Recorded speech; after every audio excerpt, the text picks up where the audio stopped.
السلام عليكم ورحمة الله وبركاته. بسم الله الرحمن الرحيم، الحمد لله رب العالمين، والصلاة والسلام على المبعوث رحمة للعالمين نبينا ومولانا محمد وعلى آله وصحبه أجمعين. أما بعد.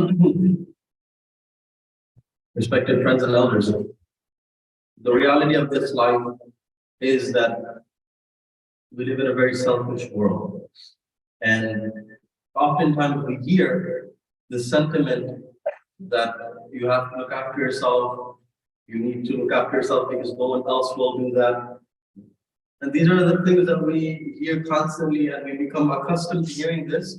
And because of that, we live this lifestyle of being very selfish and very self-centered in our lives, right? We are worrying about ourselves, and generally we're not worried about others. We don't think about others as much as we ought to be thinking about others. Whereas Islam teaches us the opposite. Islam teaches us a lifestyle of not only being concerned about our own lives, but also being considerate of others as well. Not only being concerned about your own family, but also being concerned about other families as well. As we know, of course, there are many people who are suffering in different parts of the world. Even in America, many people are suffering. And it's important that we acknowledge those sufferings, and it's important that we understand and try to sympathize with those sufferings as well. So, a very important concept in Islam is loving for others what you love for yourself. And this is generally a common sentiment which, many speakers, they speak about. Even non-Muslim speakers, they speak about this, where you should love for others. Even Christians, they speak about this, right? That you should love for others what you love for yourself. And it's important to understand the Islamic perspective of it. That Rasulullah sallallahu alaihi wasallam, he says in a very beautiful hadith, he says, "La yu'minu ahadukum hatta yuhibba li akhihi ma yuhibbu li nafsihi." He says that none of you can be complete believers until you love for your Muslim brother or sister what you love for yourself. Right? This is the crux of our faith, that we love for others what we love for ourselves. The way that we love to be treated, this is the way that we treat others. The way that we love for things to be done to ourselves, this is the way that we take care and we look after others. This should be our attitude at all times, that we are always considerate of others, and we always look after others as we would like to be looked after. And so there are many different narrations under this title of loving for others what you love for yourself. In a lengthy hadith, this one tabi'i, Abdul Rahman, he comes to the Kaaba, right? He comes to the masjid, and he sees that there's one Sahabi, Abdullah ibn Amr ibn al-As, he's sitting under the shade of the Kaaba. And at that time, this was how the gatherings would take place, the gatherings of knowledge, where the scholar would sit and people would surround them. And people would learn and ask questions and so on. And so this Abdullah ibn Amr ibn al-As, he was sitting under the shade of the Kaaba. And so this Abdul Rahman, he also came and he joined the congregation.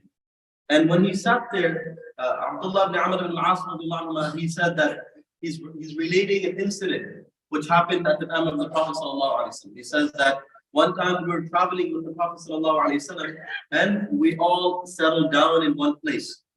And then the Sahaba, they went to go do their things. Meaning one Sahabi is setting up a tent, another person is doing this, another person is doing that. So people are doing their own thing and settling down. Then the caller of the Prophet ﷺ calls everyone. He says, the Prophet ﷺ is calling you all. And so everyone gathers in front of the Prophet ﷺ. And so then the Prophet ﷺ, he starts speaking to them. And he says that, "Oh people," he says that any prophet that came, every single prophet that came, they would advise their people. Right?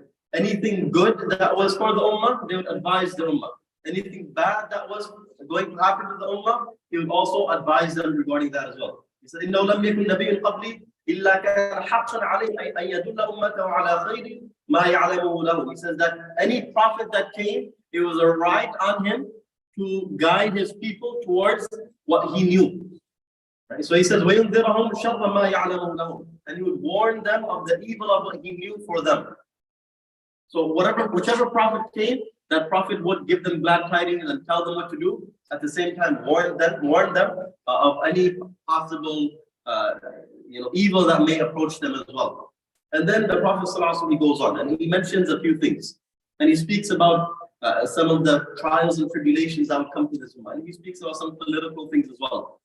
And afterwards, after he mentions all of these things, then he says, فَمَنْ أَحَبَّ أَنْ يُزَحْزَحَ عَنِ النَّارِ وَيُدْخَلَ الْجَنَّةِ. And he says that the one who wishes to be saved from the fire of Jahannam, and he wishes that he be entered into Jannah, فَلْتَأْتِهِ مَنِيَّتُهُ, and he wants that his fate, his death comes to him, وَيُؤْمِنُ بِاللَّهِ وَالْيَوْمِ الْآخِرِ, and while he believes in Allah Ta'ala and the Day of Judgment, وَلْيَأْتِ إِلَى النَّاسِ الَّذِي يُحِبُّ أَن يُؤْتَى إِلَيْهِ. So, this person, if he wants all the good to come to him, what should he do? He should love for others what he loves for himself. And so this is the attribute, or this is the characteristic of a believer. That a believer is constantly concerned and thinking about others, not only themselves. A believer loves for others what they love for themselves. So this can be done in two ways. As the hadith, to comment on the hadith, where the Prophet ﷺ says that none of you can be true, complete believers until you love for others what you love for yourself. Just to explain this, the scholars, they mentioned there are two ways. One is the wajib and what's necessary. Right, so the necessary aspect is that we, in terms of dunya, in terms of deen, we should always love for others. In terms of deen, we should always love for others what we love for ourselves. Right, that's one aspect. One aspect is in terms of deen, the other aspect is in terms of dunya. We'll speak about both. So in terms of deen, it's necessary. It's necessary to love for others what we love for ourselves. Abdullah ibn Abbas, famous Sahabi, he says, or he, of course, he was a great mufassir. He was one of the greatest mufassirin. And so he himself mentions that whenever I recite the Quran and I come across some understanding of the Quran, I come across some understanding, some tafsir of the Quran. He says, I wish that every single person knew what I knew about the Quran. He says, I wish every single person knew what I knew about the Quran. He says, إِنِّي لَأَمُرُّ عَلَى الْآيَةِ مِنْ كِتَابِ اللَّهِ. He says that I come to an ayah of the book of Allah Ta'ala. And he says that فَأَوَدُّ أَنَّ النَّاسَ كُلَّهُمْ يَعْلَمُونَ مِنْهَا مَا أَعْلَمُ. He says, I wish that all of humanity knew exactly what I know about this ayah. So this is Abdullah ibn Abbas, of course, being selfless, not saying, you know what, I should hoard this knowledge to myself. And if I hoard it, you know what, I will be considered unique. I will be considered as someone who knows more. I'll be considered as someone who is knowledgeable in the field. No, instead he says, I wish that every single person knew what I knew. Every single person should understand the Quran as I understand the Quran. Imam al-Shafi'i, rahmatullah alayhi, great scholar of Hadith al-Fiqh, as we all know him, he himself mentions, وَدِدْتُ أَنَّ النَّاسَ تَعَلَّمُوا هَذَا الْعِلْمِ. He says that I wish all of humanity knew what knowledge this is. This knowledge of deen, I wish all of humanity knew this knowledge. But at the same time, وَلَمْ يُنْسَبْ إِلَيَّ مِنْهُ شَيْءٍ. He says, but I don't want that any of it be attributed to me. That I want everyone to know it, but they shouldn't know that it comes from me. They shouldn't know that I am the one who's disseminating this knowledge. Right? That the objective is what? The knowledge be transferred. The objective is that people learn, not that they must go through me. Again, not being selfish, that I am the center point, that I must be the bottleneck, where everyone must come to me and then I will disseminate knowledge. No. Instead, that everyone should know it, whether they know it came from me or they don't know it came from me. Everyone should know this knowledge. And this was the humility of these great luminaries, Abdullah ibn Abbas, and of course Imam al-Shafi'i. We understand the humility that they had, that I want everyone to know this. I want everyone to benefit. I want everyone to know the Quran, whether they come to me or not, whether they know the knowledge is from me or not. This is how our attitude should be, that everyone should be successful. whether they have sometimes, sometimes people want others to be successful, or they claim they want others. You go on YouTube, you go on whatever, and you'll find everyone saying this, that I want everyone to know whatever knowledge I have. But it's always because of some motive. There's always some objective that, they should know this, and they should come to me for that knowledge. They should take my course, for example. They should come watch my videos, for example. They should XYZ. Right? You find all these gurus, the same thing, right? That everyone comes and says the same thing, that come to learn by me. Right? I have all of this knowledge, and no one else has this knowledge. Whereas we find that Islam teaches us differently, that we should always be people who want what's best for others, whether our name is recognized or not, whether our names are plastered on the wall or not. Right? People, others, right? They need, when you find benches, right? You find benches that have in memory of so and so, right? And again, there's nothing wrong with it, right? But it's just that recognition. Muslims, we don't need that recognition. We're not in need of that recognition. We don't require it. Why? Because for others, it's that if my name is not here, everyone will forget about me. Right? If my name is not there, people will forget about me. Whereas in Islam, we believe what? That whether people remember or not, whether people recognize or not, whether people know who you are or not, at the end of the day, it's Allah Ta'ala who will reward you. Allah Ta'ala will give you whatever you deserve. Right? And so therefore, we should always want good for others, whether our names are there or not, whether our titles are there, whether people are coming to us or not, whether people recognize our efforts or not. So many people, subhanAllah, they dedicate a lot of time, they dedicate a lot of effort to building the masjid, to building madaris, to building so and so. What happens? They want the name. Right? So many masajid you visit, right? Masjid of so and so. I visited a masjid not too long ago, and the name of the masjid was Masjid Umar something. Right? And I thought this was, Umar ibn Khattab. I thought this was, Masjid Umar, as we always have, right? But then I find out that the person who purchased the masjid, his name was actually Umar something, the full name. So he named the masjid his own name, right? Again, the objective being that what? We don't need our name to be plastered on the masjid or on the wall for people to appreciate, or for people to we don't need people's recognition or people's appreciation. This is what's important for us to understand. So stepping back, right? This is a bit of a tangent, but nevertheless, going back, that it's important that we are concerned about others, that we think about other people, that we are not only selfish people. Again, Islam always tells us that we must look after ourselves as well. In a beautiful hadith, the Prophet ﷺ was asked by a Sahabi, he says, Ya Rasulullah, if I have one silver coin, if I have one coin, essentially $1 or something, what should I do with that one coin, $1? Rasulullah ﷺ, he says, you spend it on yourself. He says, you spend it on yourself. Why? Again, our religion is a very pragmatic religion. It's not that, okay, whatever money you have, go donate in the masjid, and you go on the streets and beg. No. You have $1, spend it on yourself. He says, what if I have a second dinar? He says, spend it on your family. What if I have a third? Spend it on your children. What if I have a fourth? Then Rasulullah says, then you know whatever to do. You know whatever is best. You spend that money however you like. Right? Meaning in some charitable way or some other way. But the first is what? First we look after ourselves, we look after our families. As Allah Ta'ala also says in the Quran, Ya ayyuhalladhina amanu, qu anfusakum wa ahlikum nara. You save yourselves and your families from the fire of Jahannam. So we have to do that also. But at the same time, it doesn't mean that we're only focused on ourselves. It doesn't mean that we only think about ourselves. That how can I be successful and everyone else forget about them? How can I be successful at the expense of others? Right? Many people, they think I can be successful at the expense of others. Whether they're successful or not, if I take money from them or not, whether I'm cheating them or not, it doesn't matter so long as my pockets are full. And this should never be the case. This should never be the case. As Rasulullah sallallahu alaihi wasallam, he mentions, he says that the example of the believers and their love, and their affection, and their compassion towards one another is like one body. It's like مثل الجسد. It's like one body. إذا اشتكى منه عضو تداعى له سائر الجسد بالسهر والحمى. He says that When one part of the body is aching or suffering, then the entire body feels it.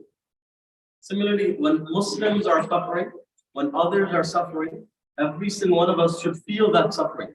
Every single one of us should be concerned about it. That other people are going through different problems. How can I help alleviate those problems? How can I assist them? Again, no one is saying to ruin your own life. No one is saying that you should give away all your money or you should give away all of your time.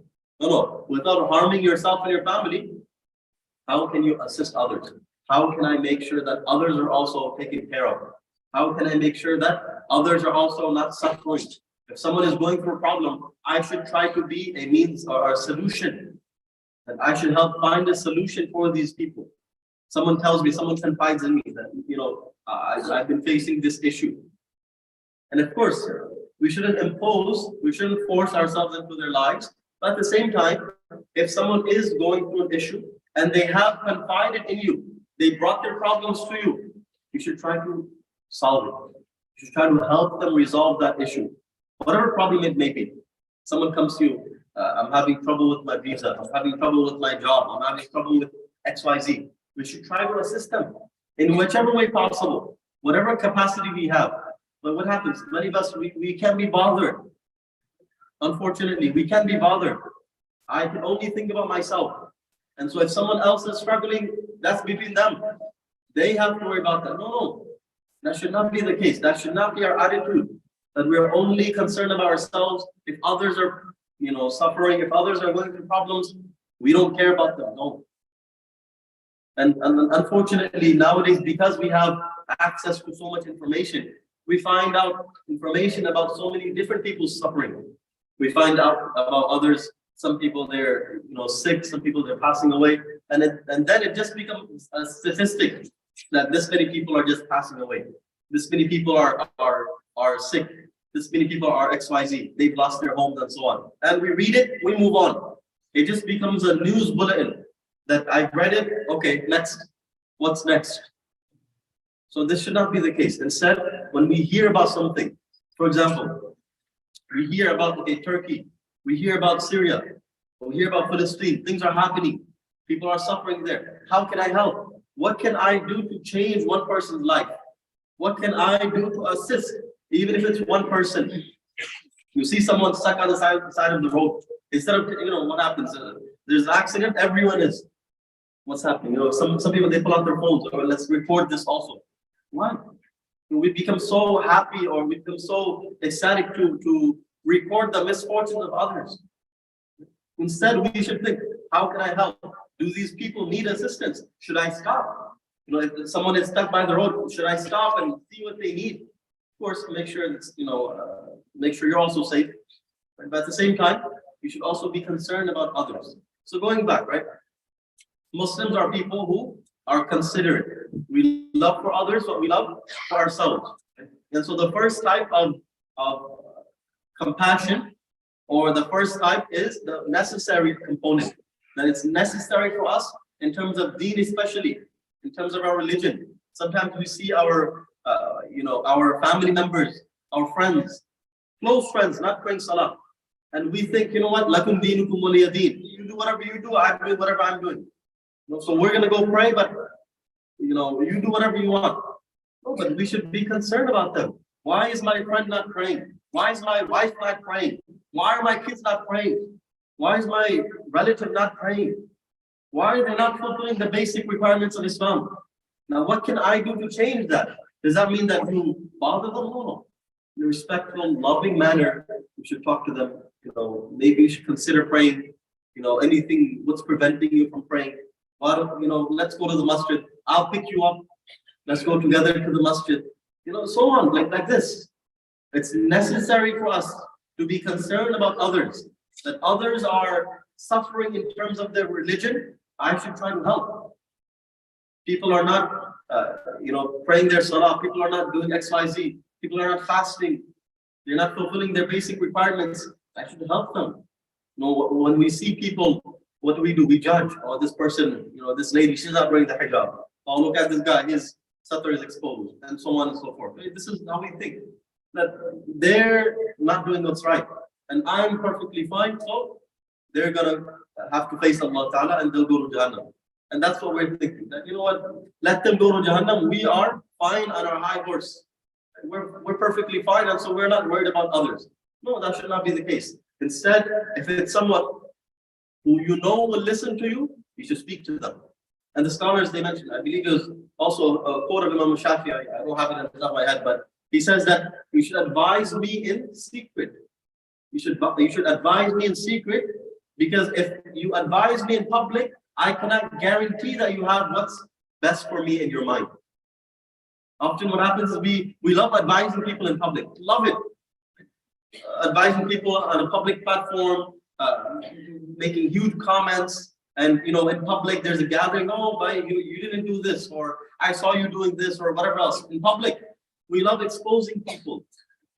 But the fact is that our deen tells us to conceal the faults of others. And we should, in a kind manner, advise others. You know, pull them aside, or tell them, you know, private message them that, listen, this is not accurate, or you shouldn't do this, or X, Y, Z, and so on. Right? Call them, you know, but we won't do that. Instead, we'll publicly bash them. We'll say, you know what, you're canceled, you know, because of X, Y, Z reasons.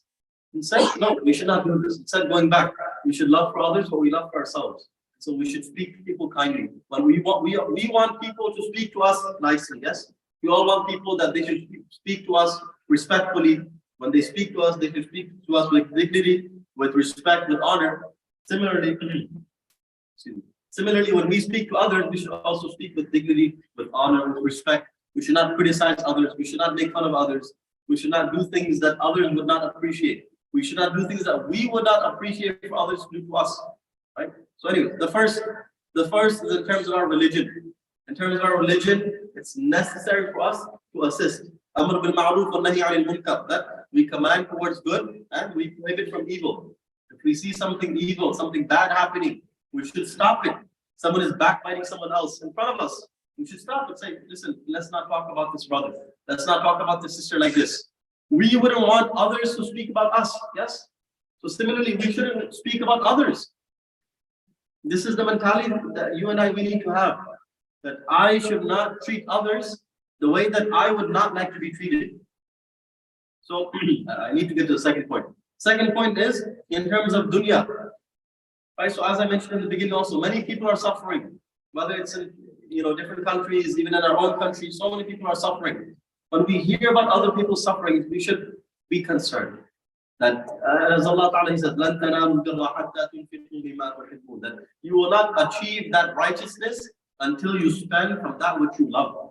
Meaning you will not attain that level that you want until you spend it.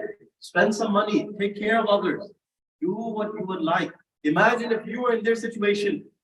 Imagine if you were in their situation, what you would like. I wish someone would come help me. I wish someone would speak to me. I wish someone would confide and give me some consoling words. So many times people are sick. Oh, he's sick. So send them a nice message. Call them if you can. If you cannot visit them, at least send them a nice message or phone call that, we've been praying for you. We've been thinking about you. Again, just as we would like that people call us and send us text messages and are concerned about us, similarly, when others are facing those issues, we should also be concerned. I wanted to conclude on two things, right? Or two reasons why we cannot bring this quality in our lives. This is a very easy quality. As I mentioned, even Christians, they talk about this, right? Loving for others. But why can't we bring this quality in our lives? Two reasons. The first is jealousy. Ibn Rajab al-Hanbali, rahmatullah alayhi, he has a great book. He mentioned in his book, in Jami' al-Ulum al-Hikam, he says that it's the quality of a believer, right? All of these characteristics, they come from having a clean heart, a heart void of hatred, a heart void of malice, a heart void of jealousy of others, right? Because jealousy, it demands that the one who is jealous, or the one who's jealous, that he take away from others. And that someone else loses whatever good that they have. Someone else has a great job. I want that job to be gone from him, and I want to get that job. Why didn't I get that job? Why does he have that job? Or that how you sabi, أو يساويه فيه, or he wants the same thing, that I should also get the same thing. This is jealousy. Why only him? Why does only he have this car? I also want this car. Right? And so this stems from jealousy. Right? He says that he also wants people to be successful. He wants that he be successful instead of others. وَيَنْفَرِدَ بِهَا عَنْهُمْ, and so he should be the only one who has that success and not others.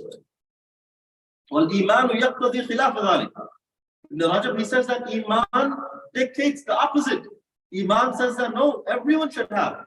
We should be concerned that everyone should be successful, everyone should be healthy, everyone should be happy. This is what Iman dictates. He says that وَهُوَ أَن يُشْرِكَ وَالْمُؤْمِنُونَ كُلُّهُمْ فِيمَا أَعْطَاهُ اللَّهُ مِنَ الْخَيْرِ مِنْ غَيْرِ أَن يَنْقُصَ عَلَيْهِمْ مِنْهُ شَيْءٍ. He says that all the believers should be shared in all of these good things, and not only myself. Instead, everyone should be sharing all types of good things. So the first reason why people, they cannot bring this attribute in their lives is because of jealousy. Right? That we're always concerned and we're always looking towards others. Right? We should not be looking towards others. Always be grateful to Allah Ta'ala for whatever Allah Ta'ala is giving you. Say Alhamdulillah. Say Alhamdulillah for every single thing that Allah Ta'ala is giving you. And don't look towards others. Right? As the Prophet ﷺ tells us, that when we look at, in terms of dunya, we should always look at those who are less fortunate than us. When we look at those who are less fortunate than us, then we will appreciate all of the blessings that we have. If we look at those who have more money than us, we will always find someone who has more money. You'll always find someone who has more money. But it's important that we are grateful for whatever Allah Ta'ala has given us, and we should never want that others' blessing be taken away. A very simple way, and I believe I mentioned it not too long ago, but I'll repeat it, which is whenever you see someone's blessings, you should say, MashaAllah, la hawla wa la quwwata illa billah. Immediately say, MashaAllah. Whenever you see anyone's blessings, you should say, MashaAllah. Otherwise, what happens is this evil. Actually, I didn't mention it here, I mentioned it somewhere else. So it's important that whenever we see anyone's blessings, we should say, MashaAllah. Say, MashaAllah, la hawla wa la quwwata illa billah. At the very least, say, MashaAllah. That, MashaAllah, this person has a great blessing of Allah. This is from the hadith. The Prophet ﷺ says that whenever you see someone's blessing, you can say, MashaAllah, la hawla wa la quwwata illa billah, then evil eye will not come. And so similarly, whenever we see anyone's blessings, you see a nice car, say, MashaAllah. Attribute it to Allah Ta'ala. You see a nice house, say, MashaAllah. Right? Don't look at this guy, he has a nice, he doesn't deserve this nice car.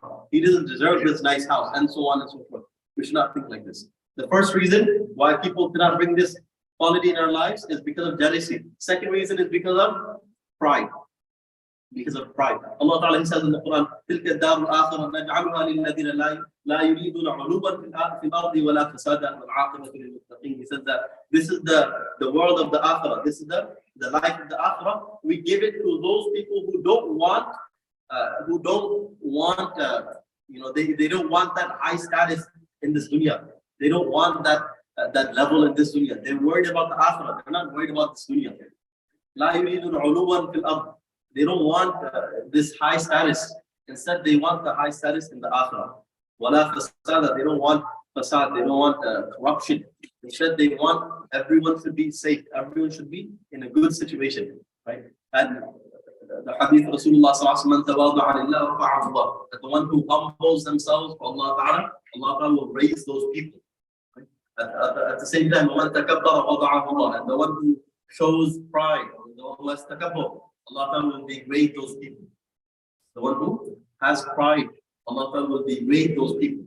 Those who have humility, Allah Ta'ala will raise those people. I'll conclude with this one statement of this one tabi'ah. This one tabi'ah, Ahnaf ibn Qais. Ahnaf ibn Qais. He was a tabi'ah. Although he was a Muslim in the time of the Prophet ﷺ, he was not able to see the Prophet ﷺ. Long story short, Ahnaf, he was known for his hilm. He was known for his patience. He was known for his hilm. And so he was once asked, how did you attain this hilm? And so he says, I attained it from myself. He says, I attained hilm from myself. So he explained, he says that whenever I see something, he says that anytime I dislike something from someone else, I don't bring it to myself. Anytime I see someone else doing something, I see someone else doing something which I don't like, I never bring that into my own self. I see someone else cheating others, I don't do that. I see someone else lying, I don't do that. And so, for example, many of us, when we try to sell things, for example, right, it's a common practical example, where we're selling a car, for example, we hide all the faults, right? Yeah, well, this is a beautiful car, no, it's a wonderful car. But I don't have time, right? Anyways, when we sell things, we sell them as if they're perfect. I know people, subhanAllah, people have told me this also. Yeah, I just sold it, you know, I mean, I sold it as is, I sold it perfect, it's great condition. Whereas you know there are defects in it, right? So just as you would not like others to sell you things which are full of defects, similarly, you should not sell other things to others which have defects without informing them of those things. Right? So anytime you see someone else, anytime you see a bad characteristic in others, we should not want that characteristic in ourselves. Instead, we should try to be better. Whenever we see good characteristics in others, we should bring that good characteristic in our lives. Whenever we see bad characteristics in others, we should try to refrain from that. Allah